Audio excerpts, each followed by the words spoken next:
This morning, the U.S. Surgeon General declaring gun violence a public health crisis. In a new advisory, Dr. Vivek Murthy noted gun violence is the leading cause of death for children in the U.S. and says there needs to be a collective commitment to turn the tide of firearm violence. Writing, quote, a public health approach can guide our strategy and actions as it has done in the past with successful efforts to address tobacco-related disease and motor vehicle crashes. Now, this comes just a week after the Surgeon General called for tobacco-style warning labels on social media platforms. Joining us now, U.S. Surgeon General Dr. Vivek Murthy. Dr. Murthy, thank you so much for taking the time. Why are you calling for this now?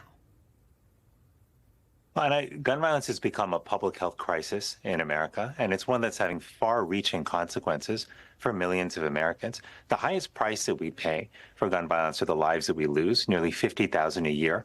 But we also know that for every one person who loses their life, there are two who are injured to gun violence. There are others who witness these incidents, family members who lose a loved one.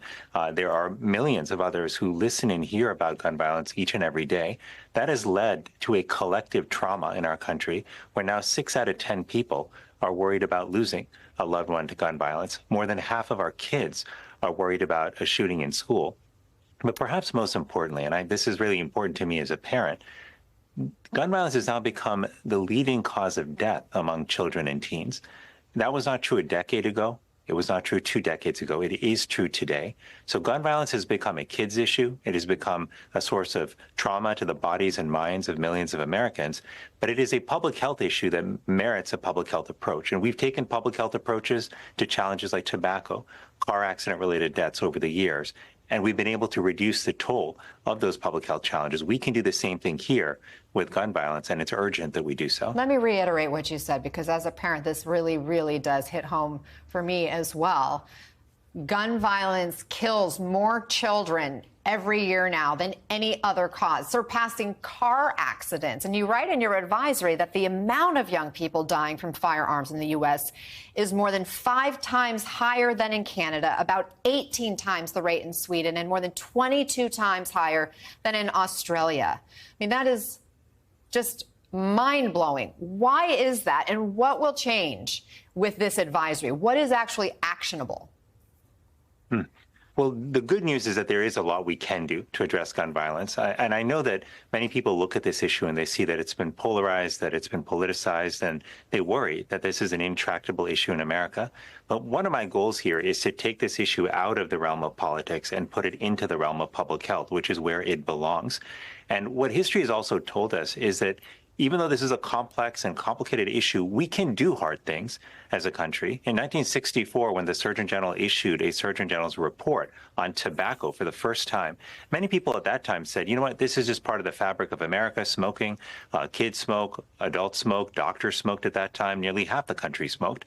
But because that report catalyzed a series of actions at the community level, in schools, in lawmaking bodies, we were able to ultimately reduce smoking in our country from 42% to below 12%, where it is today. That's real progress. We can do that here too. And I've laid out a series of strategies to help expand community violence prevention programs, to put in place the kind of research agenda and funding that we need. I put forth, strategies around firearm risk reduction, as well as expansion of mental health services, which together can help us to address both the lives lost and the lives changed and deeply affected by gun violence. So help me understand, once something's declared a public health crisis, besides just making sort of that symbolic statement, what else changes? Does it empower doctors or authorities in a new way? So what we've seen historically is that when the Surgeon General's office identifies an issue as a public health crisis, that does a few things. One, it focuses the country's attention on it, raises it in terms of urgency and priority, but it also does give doctors, community leaders, educators, and lawmakers tools and ideas that they can use to help address this crisis. And that's what this advisory contains. If there was nothing we could do about this problem, that would be one thing. But there's a lot we can do. We've got to act with urgency, though, because what's at stake here is the health and well-being of our children. Well, here's the statement from the NRA responding to this action. Quote, this is an extension of the Biden administration's war on law-abiding gun owners. America has a crime problem caused by criminals. The reluctance to prosecute and punish criminals on the part of the Biden administration and many of his allies is the primary cause of that. That's a simple fact, they argue. What's your response? Well, this is one of the reasons it's so important for us to really understand the science and the facts behind gun violence. When you dig in, as you'll find, as we laid out in our advisory, that about 56% of gun violence-related deaths are suicides. About 40% of them are homicides. There's another smaller percent, around 5%, which include other causes like accidental deaths. Think about when a child finds an unlocked and loaded weapon in the house and then ends up hurting themselves or someone else. So the causes of gun violence are diverse.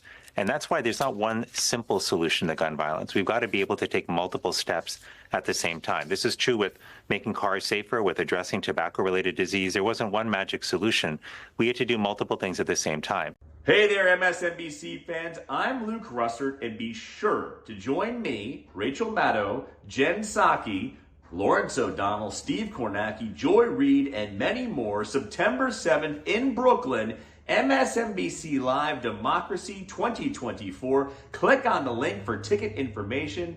We will see you there.